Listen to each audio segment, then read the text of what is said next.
Ever wondered how heavy a glass of water is? A curious question indeed, posed by a psychology professor to his students. Their responses? A varied assortment from 7 to 25 ounces. But the professor, with a knowing smile, revealed a different perspective. The actual weight of the glass doesn't matter as much as how long you hold it. Consider this. Hold the glass for a minute. It feels light, almost weightless. Extend that to 10 minutes and it starts to feel heavier. Keep holding it for an hour and the weight becomes increasingly noticeable.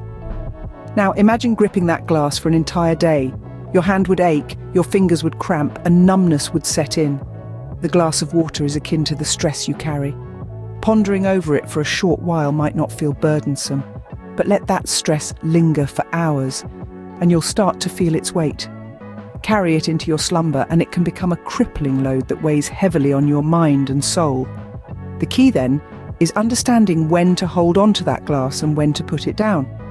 If there is something you can do about your stress, do it. Act, react, adapt. Don't just stand there holding your glass of water. But what if you can't do anything about it? What if the stress is beyond your control? In that case, it's crucial that you learn to set down your glass. Don't let it hinder your journey towards your goals. Don't let it stifle your productivity. Remember, the weight of the glass doesn't change, but the longer you hold on to it, the heavier it feels. The same applies to stress.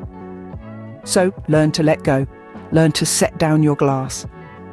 And in doing so, you'll find that the weight you've been carrying isn't quite as heavy as it seemed.